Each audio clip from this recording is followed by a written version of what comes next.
یہاں سے فوجیں چلیں گی، سیاہ علم برآمد ہوں گے اور کوئی طاقت انہیں روک نہ سکے گی، ان کا منہ پھیر نہ سکے گی، یہاں تک کہ وہ ایلیا حضور کے زمانے میں یروشلم کا نام تھا، یہاں تک کہ ایلیا میں جا کر نصب ہو جائے. گویا کہ یہ جو ہمارے ہاتھ سے نکلا ہے قبضے سے، پہلے بھی عربوں کے ہاتھوں سے نکلا تھا بیت المقدس، یروشلم، عرب واپس نہیں لے سکے تھے. کرد خون صلاح الدین ایوبی اس نے واپس لیا. عربوں میں دم نہیں رہا تھا، عیاشیوں کی وجہ سے کھوکھلے ہو چکے تھے. میں تجھ کو بتاتا ہوں تقدیر امم کیا ہے، شمشیر و ثنا اول، طاؤس و رباب آخر. یہی وجہ ہے کہ تقریباً 20 صدی کے بعد ان کی حکومت ختم.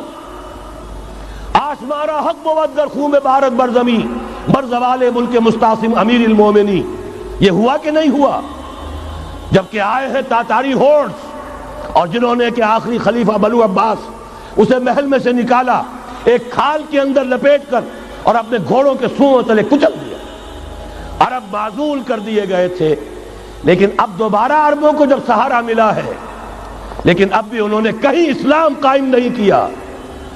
کوئی روس کا غلام رہا، کوئی امریکہ کا غلام رہا، کسی نے اس کا ساتھ دیا، کسی نے اس کا ساتھ دیا. تہذیب ہے تو مغربی، تمدن ہے تو مغربی، وضع میں تم ہو نصارہ تو تمدن میں ہنود. یہ مسلمان ہیں جنہیں دیکھ کے شرمائے یہود. یہی معاملہ جب ان کا ہوا تو اب اللہ تعالیٰ کی طرف سے ان کے اوپر وہ عذاب کی بھٹی گرم ہونے والی ہے. لیکن اس کے بعد پھر یہاں سے جائیں گے وہ جو ان کی مدد کریں گے، اور یہ ایلیا کو واپس لینے والے یہ مشرق سے چلنے والے لشکر ہوں گے. یہ اسی علاقے میں جب انقلاب آ جائے گا، یہ علاقہ خراسان اور پاکستان، جب یہاں نظام خلافت قائم ہوگا، یہاں سے اسلام کی توسیع ہوگی، اور یہاں سے جانب مشرق ہند اور جانب مغرب یہ جو یہودیوں کا سیلاب آ رہا ہے، ان دونوں کا مقابلہ کرنے کے لیے انشاءاللہ العزیز، ورنہ یہ اصابتان جو ہے ایک حدیث میں جمع کرنے کی کوئی اور حکمت ہو نہیں سکتی. ورنہ تو ہندوستان پہ کئی لشکر آئے ہیں، لیکن یہ کہ در حقیقت اسی وقت جبکہ عالم عرب میں وہ بھٹی دہکے گی، اسی وقت یہاں انقلاب آ چکا ہوگا. ایک طرف یہاں سے مدد کے لیے لشکر جائیں گے کہ جو مسلمان عرب جو ہیں ان کی مدد کریں گے، حضرت مہدی کے جھنڈے تلے لڑیں گے، حضرت مہدی کی حکومت کو مستحکم کریں گے، یؤتون للمہدی. دوسری طرف وہ ہندوستان کی طرف پیش قدمی کریں گے. اور یہیں سے جیسے اس وقت سیلاب نکلا تھا جزیرہ نما عرب سے، ایک داہنی طرف ایک بائیں طرف، ایران، افغانستان، ترکستان، ادھر مصر، لیبیا، الجزائر، مراکش، موریطانیہ، اسی طریقے سے انشاءاللہ اسی علاقے سے اس کا آغاز ہوگا اور بات آگے بڑھے گی. تو غرض اثر حاصل کیا ہے؟ یہ ہونا ہے، پچھلے آثار ثابت کر رہے ہیں کہ ہونا ہے، حضور کی احادیث بتا رہی ہے کہ یہی سے ہونا ہے. ہوا صرف یہ ہے ہم بھٹک گئے، ہمیں اپنی منزل یاد نہ رہی. میں تو بہرحال ان لوگوں میں سے ہوں جنہوں نے نعرے لگائے تھے پاکستان کا مطلب کیا، لا الہ الا اللہ. میں سن 46 میں یہاں حبیبیہ ہال میں قائد اعظم نے مسلم اسٹوڈنٹ فیڈریشن کے جس اجلاس کو خطاب کیا تھا، ضلع حصار سے جو 2 ڈیلیگیٹ آئے تھے ان میں سے ایک میں تھا. میں نے بہرحال اس تحریک میں بھی حصہ لیا ہے، ایک ننھے کارکن کی حیثیت سے لیا ہے، پھر حالات کو بدلتے اپنے آنکھوں سے دیکھا ہے. ہم کہاں سے کہاں جا پہنچے ہیں. ضرورت صرف اس بات کی ہے کہ آج ہمارا حال یہ ہے، ہماری قیادت، ہماری سیاست ان لوگوں کے ہاتھ میں ہے کہ وہ فریب خوردہ شاہی کے پلاح و کرگسوں میں اسے کیا خبر کہ کیا ہے، تب وہ تاب جاویدانہ. ان کی تہذیب مغربی، ان کی ذہنیت مغربی، ان کی وضاقتہ مغربی، ان کا تمدن مغربی، ان کی سوچ مغربی، ان کے سارے اطوار مغربی. حضرت عمر رضی اللہ تعالیٰ عنہ قائد خلافت ہے، بیت المقدس کا محاصرہ کیا گیا، فصیل بڑی اونچی، شہر اندر سے سیلف سفیشینٹ، حملے کا راستہ کوئی نہیں، محاصرہ طول کھینچ رہا ہے، لیکن ان کے پاس رسد بھی موجود ہے، پانی بھی موجود ہے، وہ دروازے بند کر کے بیٹھے ہوئے ہیں. بالآخر اللہ تعالیٰ کی مشیت کا ظہور کیسے ہوا؟ ان کے کچھ علماء آئے فصیل پر، کہا دیکھو مسلمانوں، تم قیامت تک بھی یہاں پڑے رہو گے محاصرہ کر کے، ہمارا یہ شہر فتح نہیں ہوگا. ہاں ایک درویش بادشاہ کے ہاتھوں یہ شہر فتح ہونا ہے، لیکن تمہارے اندر ہمیں وہ نظر نہیں آ رہا۔ ابو عبیدہ بن الجراح رضی اللہ تعالی عنہ امین هذه الامہ، ان کا فوراً ذہن گیا وہ درویش بادشاہ مدینے میں بیٹھا ہوا ہے عمر رضی اللہ تعالی۔ اب ایک اور عمر بھی ہے جو قندھار میں بیٹھا ہے، نقشہ وہی ہے، سادگی کی حد تک نقشہ وہی ہے، بالکل وہی، اپنی آنکھوں سے دیکھا ہے وہی سادگی۔ عمر اول عمر ثانی تھے عمر بن عبدالعزیز۔ اب ایک اللہ کے فضل سے اللہ تعالیٰ ایدہ اللہ بنصرتہ، اللہ تعالیٰ ان کی نصرت فرمائے، دشمنوں کو ان کے مقابلے میں نیست و نابود کرے۔ انہوں نے ریکویسٹ بھیج دی کہ حضور تشریف لائیے، یہ شہر فتح ہو جائے گا۔ وہ ہے سفر تاریخی، اتنا طویل سفر، تقریباً 700 میل، ایک اونٹ، ایک خادم، ایک منزل پہ امیر المومنین اوپر بیٹھے، خادم آگے چل رہا ہے، اگلی منزل پہ خادم اوپر بیٹھا ہے، امیر المومنین آگے جا رہے ہیں۔ اور جب پہنچے ہیں تو وہ باری تھی خادم کی، انہوں نے ہاتھ جوڑ دیا، حضور خدا کے لیے تم کیا کہیں گے لوگ، وہ میرا برا حال کر دیں گے، تمہیں شرم نہیں آئی؟ امیر المومنین پیدل آگے چل رہے ہیں نکیل پکڑ کر، اور تم بیٹھے ہو اوپر براجمان ہو۔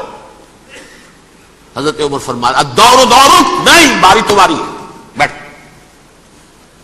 اس حال میں پہنچے ہیں، اور پھر یہ کہ ابو عبیدہ بن الجراح آئے ہیں، استقبال کیا ہے تو دیکھا ہے اس حال میں چلے آ رہے ہیں عمر، نکیل پکڑے ہوئے چلے آ رہے ہیں، اور کہتے ہیں کہ کہیں کیچڑ ویچڑ تھا، جوتے خراب ہو گئے تھے، وہ بھی اتار کے ہاتھ میں پکڑے ہوئے، کپڑے تو تھے ہی پھٹے ہوئے۔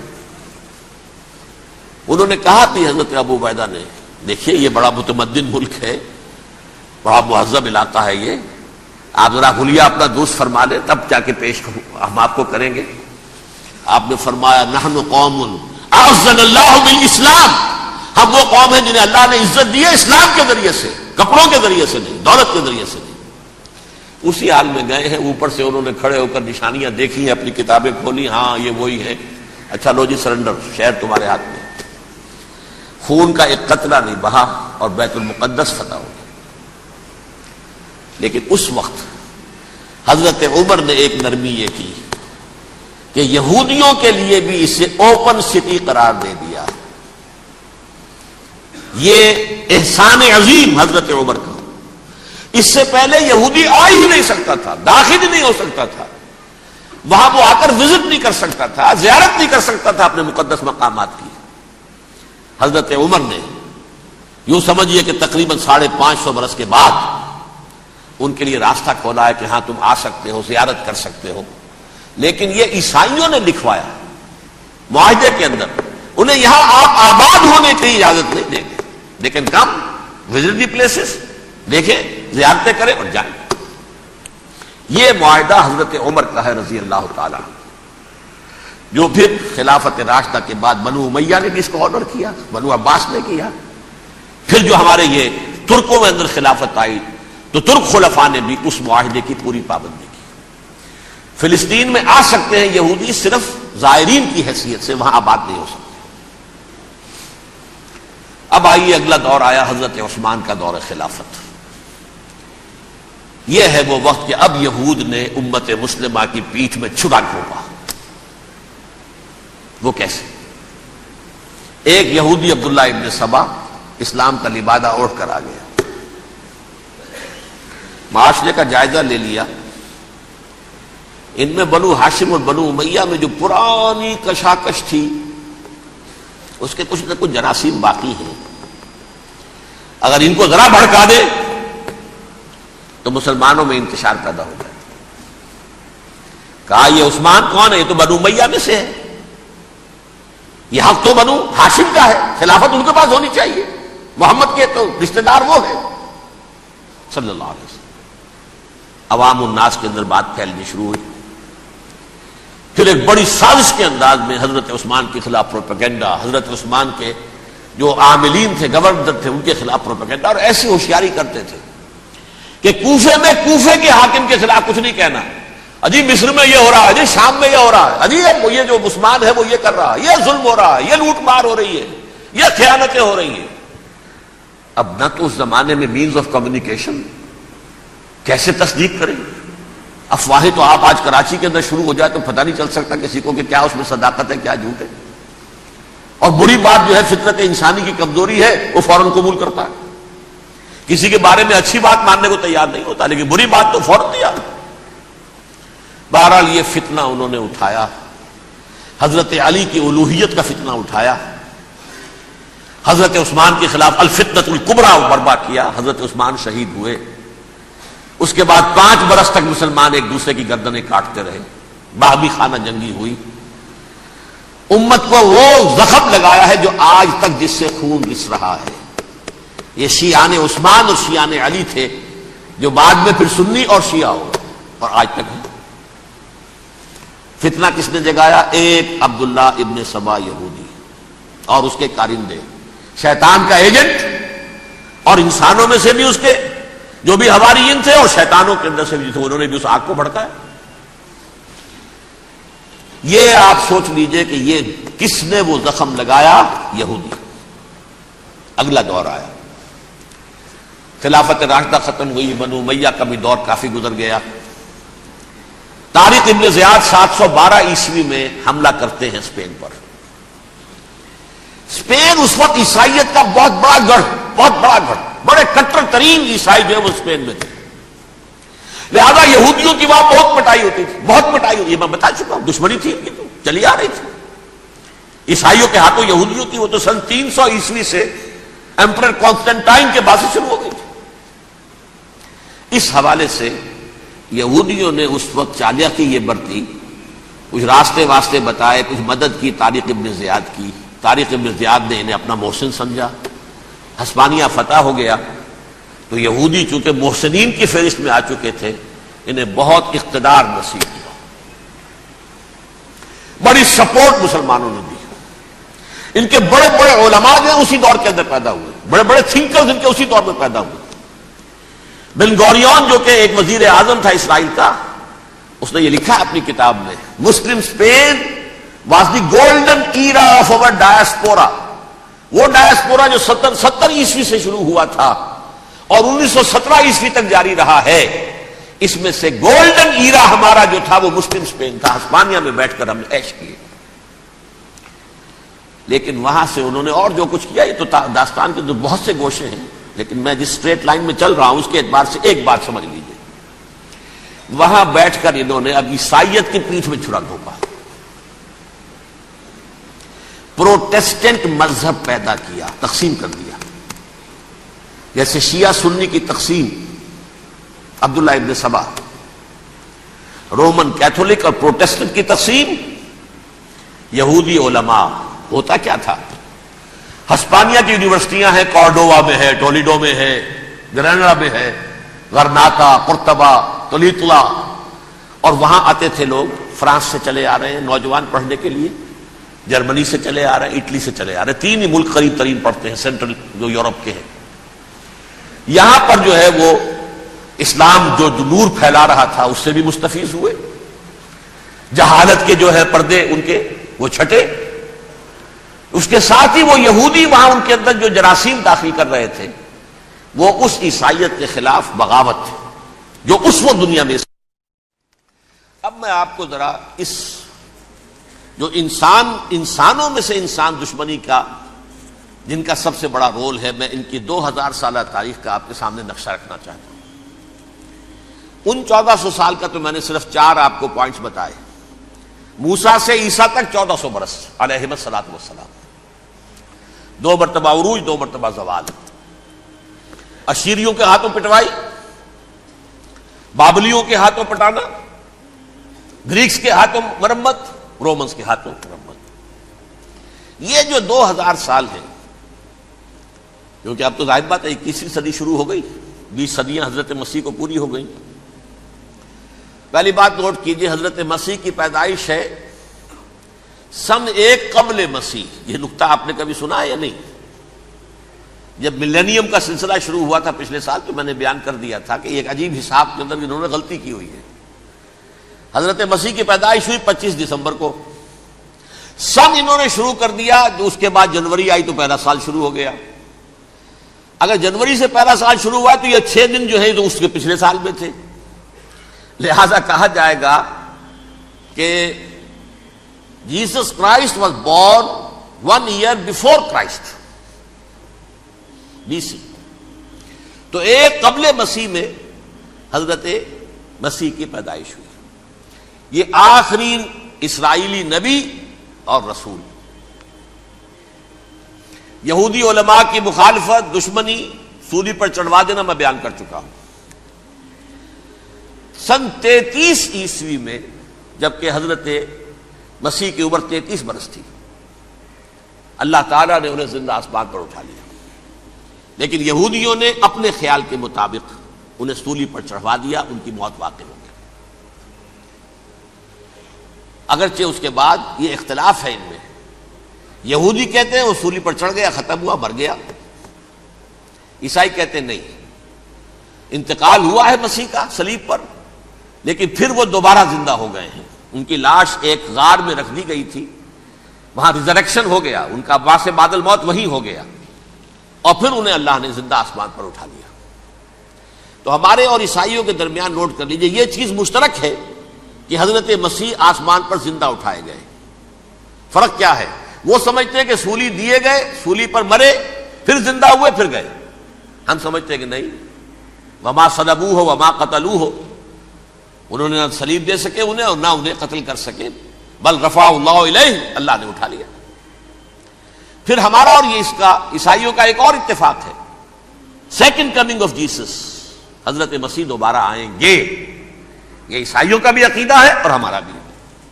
بہرحال تو جیسا کہ میں نے عرض کیا کہ اس وقت یہ عذاب استیصال، عذاب اکبر کے مستحق ہو چکے تھے، لیکن اللہ نے ان کی مدت دراز کی ہے. لیکن ان پر دنیاوی عذاب کا ایک کوڑا جو ہے اللہ تعالی کی طرف سے اسی وقت برسا. دنیاوی عذاب دنیا میں رہتے ہوئے ختم نہیں کیا. 37 برس بعد حضرت مسیح کے رفع سماوی کے 37 برس بعد سن 70 میں یہودیوں نے بغاوت کی رومیوں کے خلاف. رومی ٹائٹس جنرل تھا ایک، اس نے پھر جو حملہ کیا ہے، 1,33,000 یہودی ایک دن میں قتل کیا یروشلم میں، اور ہیکل سلیمانی گرا دیا. وہ ہیکل پہلے بھی گرا تھا، پہلے 1400 سال کے دوران میں بھی نبوکڈنیزر نے گرایا تھا، لیکن پھر اس کے 150 سال بعد انہوں نے دوبارہ بنا لیا تھا، اس لیے وہ اسے سیکنڈ ٹیمپل کہتے ہیں. پہلا ٹیمپل جو حضرت سلیمان نے بنایا تھا، نبوکڈنیزر نے گرا دیا 587 قبل مسیح میں، پھر دوبارہ انہوں نے 150 سال کے بعد بنا لیا. وہ اس تاریخ کا حصہ ہے، میں نے جس کے بارے میں آپ کو تفصیل نہیں بتائی. اس میں یہ ہوا سن 70 میں وہ گرا دیا گیا، وہ آج تک گرا پڑا ہوا ہے. نمبر 2، یہ کہہ دیا گیا کہ یہودیوں اس ارض فلسطین سے نکل جاؤ،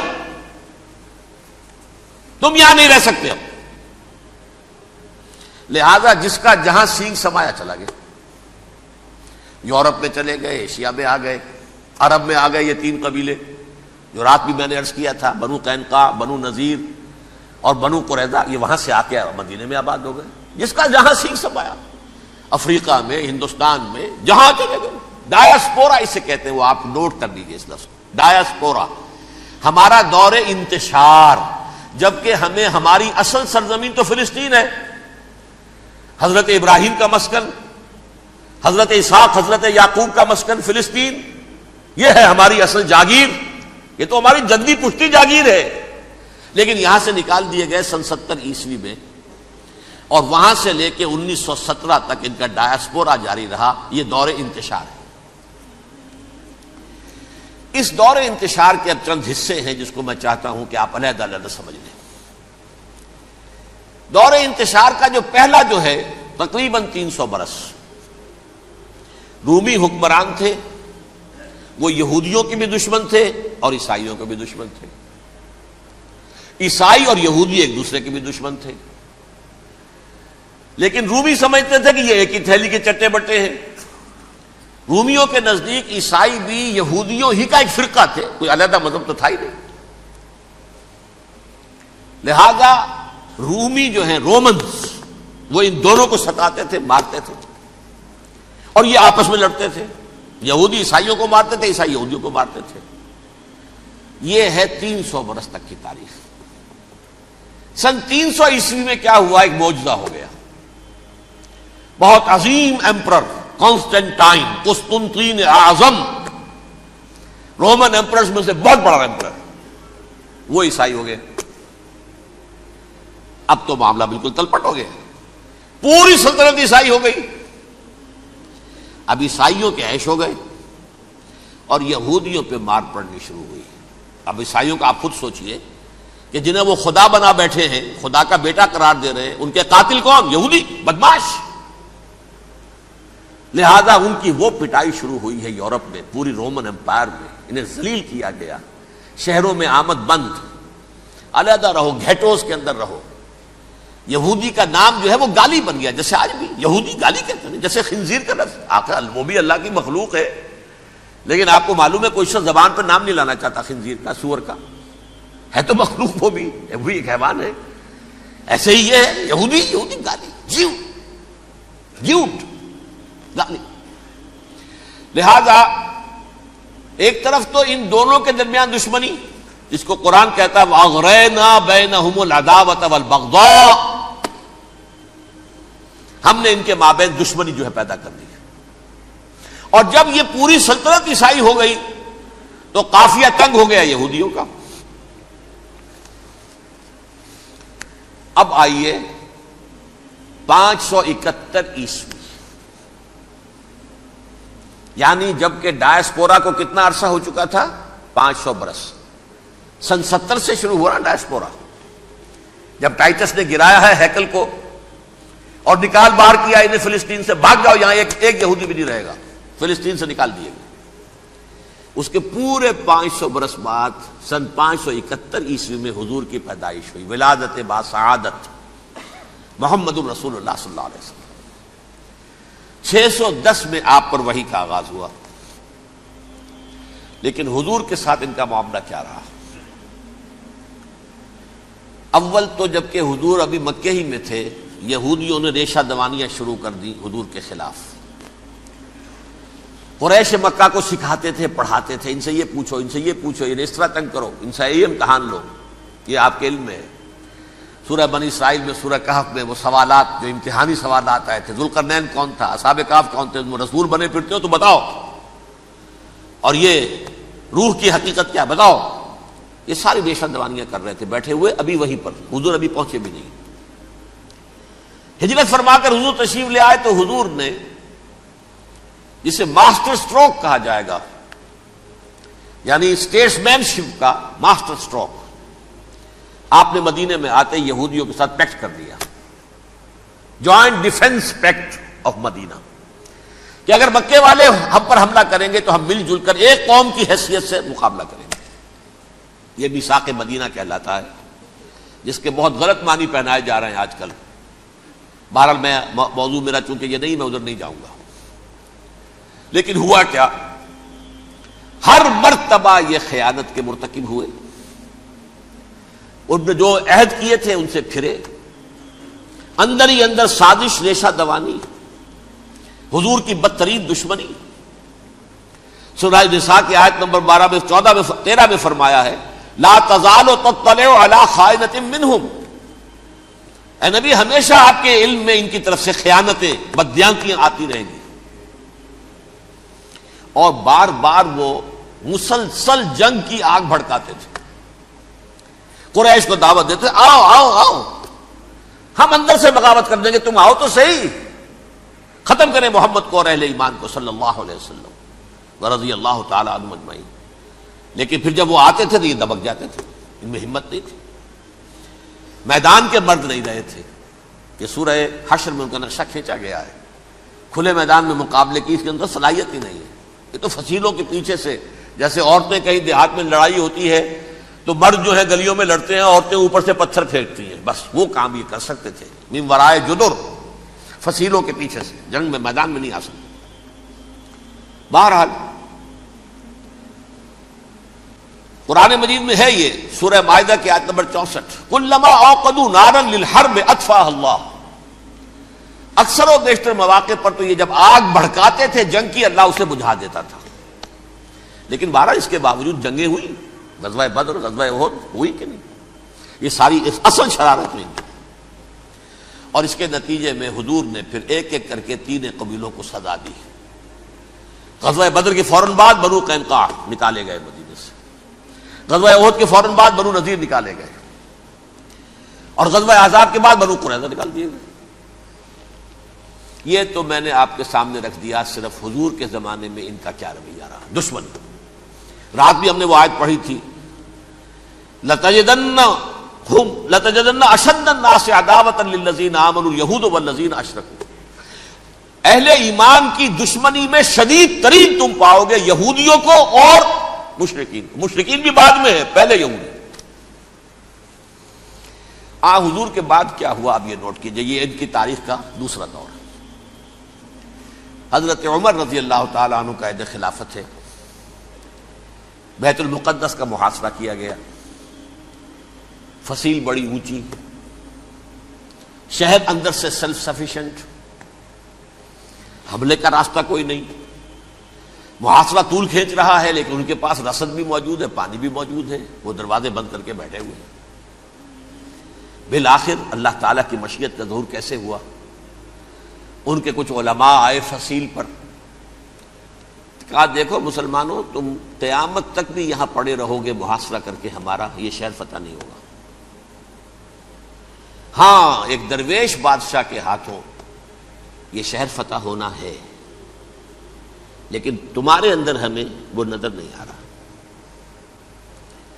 ابو عبیدہ بن الجراح رضی اللہ تعالی عنہ امین هذه الامہ، ان کا فوراً ذہن گیا وہ درویش بادشاہ مدینے میں بیٹھا ہوا ہے عمر رضی اللہ تعالی. اب ایک اور عمر بھی ہے جو قندھار میں بیٹھا ہے. نقشہ وہی ہے، سادگی کی حد تک نقشہ وہی، بالکل وہی، اپنی آنکھوں سے دیکھا ہے وہی سادگی. عمر اول عمر ثانی تھے عمر بن عبد العزیز. اب ایک اللہ کے فضل سے اللہ تعالیٰ ایدہ اللہ بنصرتہ، اللہ تعالیٰ ان کی نصرت فرمائے، دشمنوں کو ان کے مقابلے میں نیست و نابود کرے. انہوں نے ریکویسٹ بھیج دی کہ حضور تشریف لائیے، یہ شہر فتح ہو جائے گا.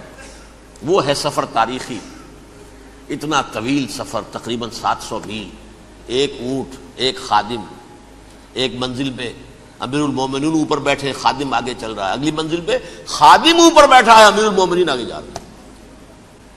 اور جب پہنچے ہیں تو وہ باری تھی خادم کی. انہوں نے ہاتھ جوڑ دیا، حضور خدا کے لیے تم کیا کہیں گے لوگ، وہ میرا برا حال کر دیں گے، تمہیں شرم نہیں آئی؟ امیر المومنین پیدل آگے چل رہے، نکیل پکڑ کر، اور تم بیٹھے ہو اوپر براجمان ہو. حضرت عمر فرمایا الدور دورک، نہیں باری تمہاری ہے، بیٹھ. اس حال میں پہنچے ہیں. اور پھر یہ کہ ابو عبیدہ بن الجراح آئے ہیں، استقبال کیا ہے تو دیکھا ہے اس حال میں چلے آ رہے ہیں. عمر نکیل پکڑے ہوئے چلے آ رہے ہیں، اور کہتے ہیں کہ کہیں کیچڑ ویچڑ تھا، جوتے خراب ہو گئے تھے، وہ بھی اتار کے ہاتھ میں پکڑے ہوئے، کپڑے تو تھے ہی پھٹے ہوئے. انہوں نے کہا بھی حضرت ابو عبیدہ نے، دیکھیے یہ بڑا متمدن ملک ہے، بڑا مہذب علاقہ ہے یہ، آپ ذرا حلیہ اپنا دوست فرما لیں تب جا کے پیش ہم آپ کو کریں گے. آپ نے فرمایا نحن قوم اعزنا اللہ بالاسلام، ہم وہ قوم ہیں جنہیں اللہ نے عزت دی ہے اسلام کے ذریعے سے، کپڑوں کے ذریعے سے نہیں، دولت کے ذریعے سے نہیں. اسی حال میں گئے ہیں، اوپر سے انہوں نے کھڑے ہو کر نشانیاں دیکھی ہیں، اپنی کتابیں کھولی، ہاں یہ وہی ہے. اچھا لو جی سرنڈر، شہر تمہارے ہاتھ میں. خون کا ایک قطرہ نہیں بہا اور بیت المقدس فتح ہو گیا. لیکن اس وقت حضرت عمر نے ایک نرمی یہ کی کہ یہودیوں کے لیے بھی اسے اوپن سٹی قرار دے دیا. یہ احسان عظیم حضرت عمر کا. اس سے پہلے یہودی آ ہی نہیں سکتا تھا، داخل ہی نہیں ہو سکتا تھا، وہاں وہ آ کر وزٹ نہیں کر سکتا تھا، زیارت نہیں کر سکتا تھا اپنے مقدس مقامات کی. حضرت عمر نے یوں سمجھیے کہ تقریباً 550 برس کے بعد ان کے لیے راستہ کھولا ہے کہ ہاں تم آ سکتے ہو، زیارت کر سکتے ہو. لیکن یہ عیسائیوں نے لکھوایا معاہدے کے اندر، انہیں یہاں آپ آباد ہونے کی اجازت نہیں دیں گے، لیکن کم وزٹ دی پلیسز، دیکھیں زیارتیں کریں اور جائیں. یہ معاہدہ حضرت عمر کا ہے رضی اللہ تعالیٰ. جو پھر خلافت راشدہ کے بعد بنو امیہ نے بھی اس کو آرڈر کیا، بنو عباس نے کیا، پھر جو ہمارے یہ ترکوں میں اندر خلافت آئی تو ترک خلفاء نے بھی اس معاہدے کی پوری پابندی کی۔ فلسطین میں آ سکتے ہیں یہودی صرف زائرین کی حیثیت سے، وہاں آباد نہیں ہو سکتے۔ اب آئیے اگلا دور آیا حضرت عثمان کا دور خلافت۔ یہ ہے وہ وقت کہ اب یہود نے امت مسلمہ کی پیٹھ میں چھرا گھونپا۔ وہ کیسے؟ ایک یہودی عبداللہ ابن سبا اسلام کا لبادہ اوڑھ کر آ گیا، معاشرے کا جائزہ لے لیا، ان میں بنو ہاشم اور بنو امیہ میں جو پرانی کشاکش تھی اس کے کچھ نہ کچھ جراثیم باقی ہیں، اگر ان کو ذرا بھڑکا دے تو مسلمانوں میں انتشار پیدا ہو جائے۔ کہا یہ عثمان کون ہے؟ یہ تو بنو امیہ میں سے ہے، یہ حق تو بنو ہاشم کا ہے، خلافت ان کے پاس ہونی چاہیے، محمد کے تو رشتہ دار وہ ہے صلی اللہ علیہ وسلم۔ عوام الناس کے اندر بات پھیلنی شروع ہوئی، پھر ایک بڑی سازش کے انداز میں حضرت عثمان کے خلاف پروپیگنڈا، حضرت عثمان کے جو عاملین تھے، گورنر تھے، ان کے خلاف پروپیگنڈا، اور ایسی ہوشیاری کرتے تھے کہ کوفے میں کوفے کے حاکم کے خلاف کچھ نہیں کہنا، اجی مصر میں یہ ہو رہا ہے، اجی شام میں یہ ہو رہا ہے، اجی یہ جو عثمان ہے وہ یہ کر رہا ہے، یہ ظلم ہو رہا ہے، یہ لوٹ مار ہو رہی ہے، یہ خیانتیں ہو رہی ہیں۔ اب نہ تو اس زمانے میں مینز آف کمیونیکیشن، کیسے تصدیق کریں؟ افواہیں تو آپ آج کراچی کے اندر شروع ہو جائے تو پتہ نہیں چل سکتا کسی کو کہ کیا اس میں صداقت ہے کیا جھوٹ ہے، اور بری بات جو ہے فطرت انسانی کی کمزوری ہے وہ فوراً قبول کرتا ہے، کسی کے بارے میں اچھی بات ماننے کو تیار نہیں ہوتا لیکن بری بات تو فوراً تیار ہے۔ بہرحال یہ فتنہ انہوں نے اٹھایا، حضرت علی کی الوہیت کا فتنہ اٹھایا، حضرت عثمان کے خلاف الفتنۃ الکبریٰ برپا کیا، حضرت عثمان شہید ہوئے، اس کے بعد 5 برس تک مسلمان ایک دوسرے کی گردنیں کاٹتے رہے، باہمی خانہ جنگی ہوئی، امت کو وہ زخم لگایا ہے جو آج تک جس سے خون رس رہا ہے۔ یہ شیعان عثمان اور شیعان علی تھے جو بعد میں پھر سنی اور شیعہ ہو اور آج تک ہے۔ فتنہ کس نے جگایا؟ ایک عبداللہ ابن سبا یہودی اور اس کے کارندے، شیطان کا ایجنٹ، اور انسانوں میں سے بھی اس کے جو بھی حواریین تھے اور شیطانوں کے اندر سے بھی تھے، انہوں نے بھی اس آگ کو بھڑکایا۔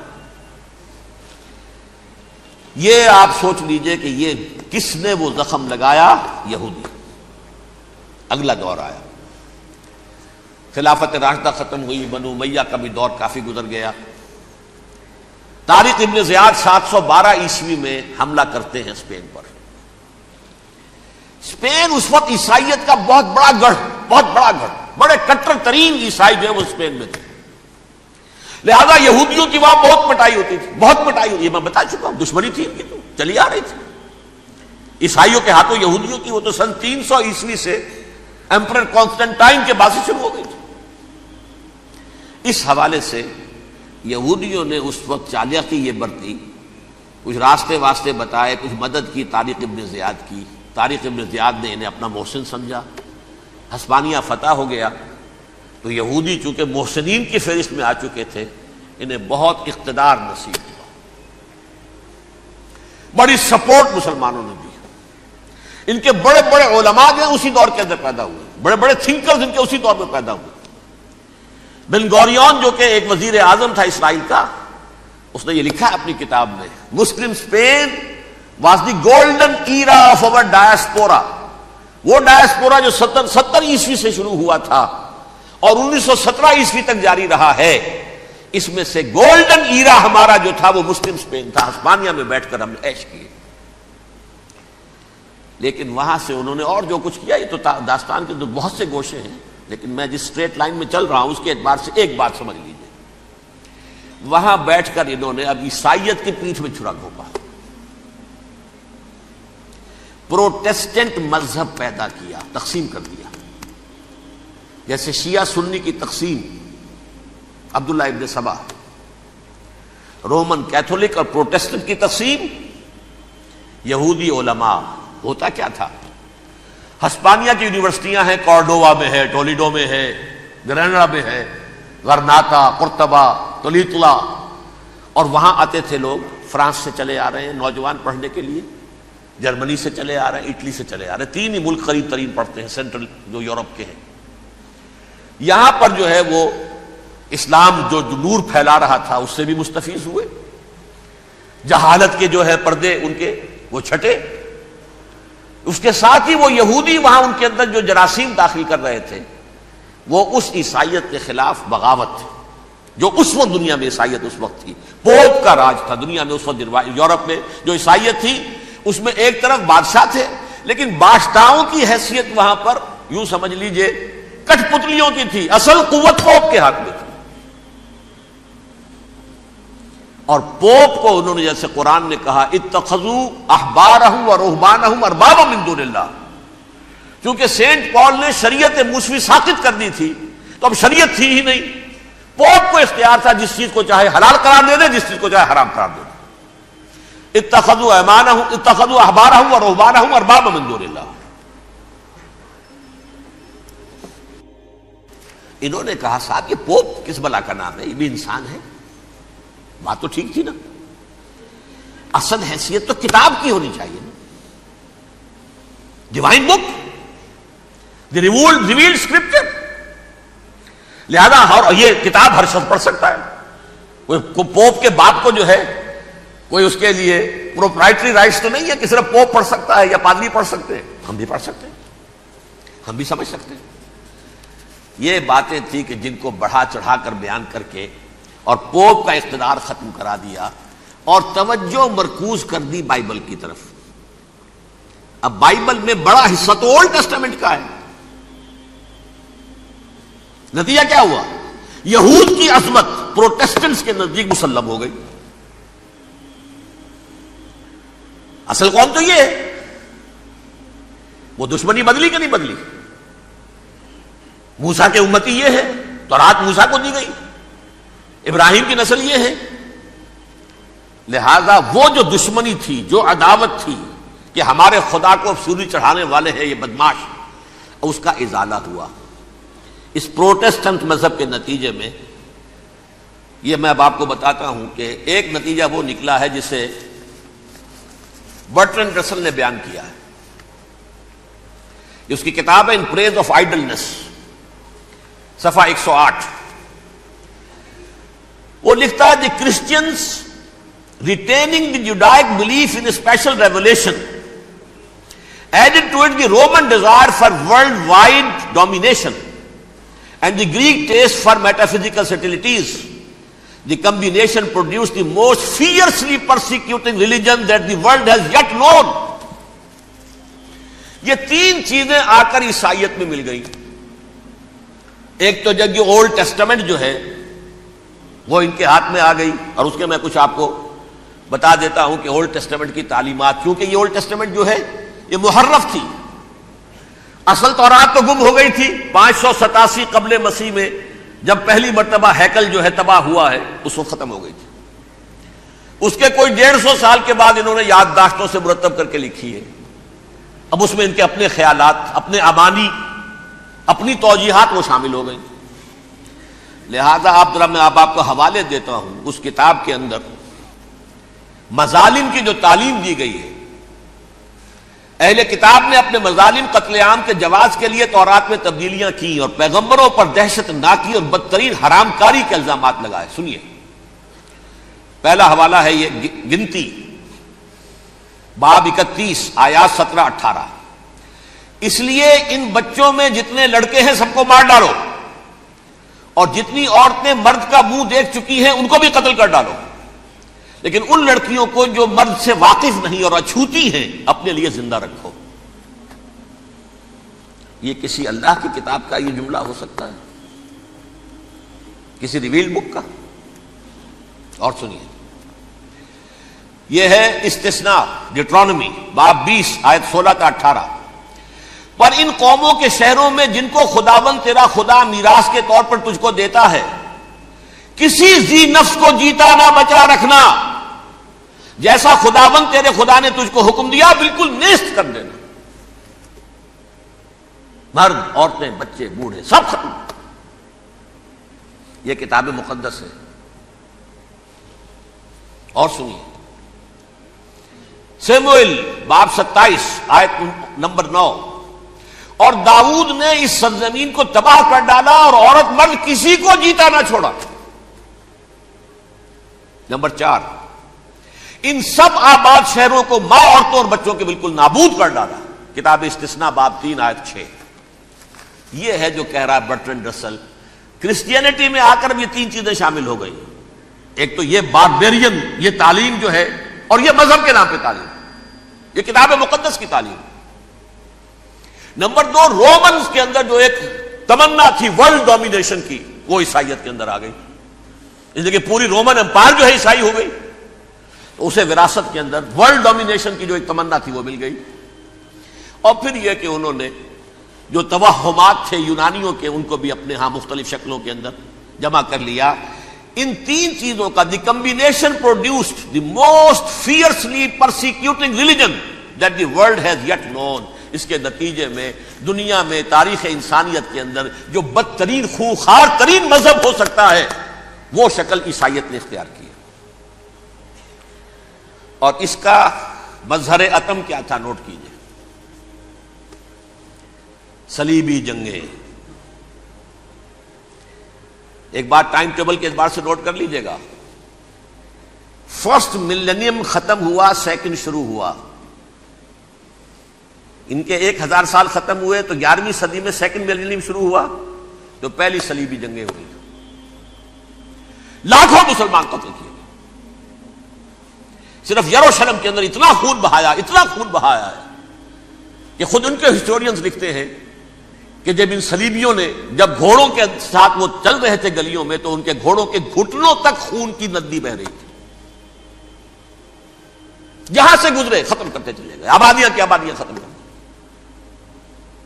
اگرچہ اس کروسیڈ میں گیہوں کے ساتھ گھن بھی پسا، یہودی بھی بہت مارے گئے. یہ فرانس سے، جرمنی سے جب یہ کروسیڈرز آ رہے تھے، 3000 میل کا سفر طے کر کے آئے تھے. سوچئے تو صحیح. اربن ثانی پوپ جو تھا، آگ لگا دی تھی اس نے پورے یورپ کے اندر. شرم سے ڈوب مرو، تمہارے مقدس علاقے مسلمانوں کے ہاتھ میں. انفیڈلز، یہ کافر، یہ مرتد، یہ ملحد. مسیح جہاں پیدا ہوا، مسیح کو جہاں سولی دی گئی، وہ کہاں ہے؟ ان کے ہاتھ میں. وہ آگ لگائی ہے. 3000 میل کا فاصلہ طے کر کے یہ قومیں آئی ہیں وہاں، اور جو تباہی مچائی ہے انہوں نے.